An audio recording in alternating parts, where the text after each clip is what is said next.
Assalamu Walaikum. Hello friends, how are you? Welcome back to my another video. In this video, I am going to show you how to put page number in Excel header. Let's get started. At first, you have to open your Excel workbook. Now you want to put the page number.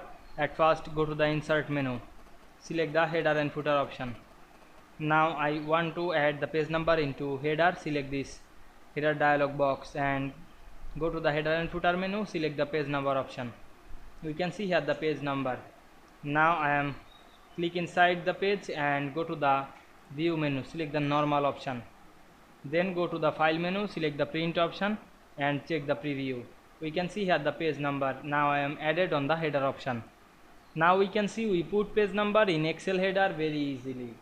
I hope you enjoyed my video. Please like, comment, share and subscribe my channel. Thanks for watching.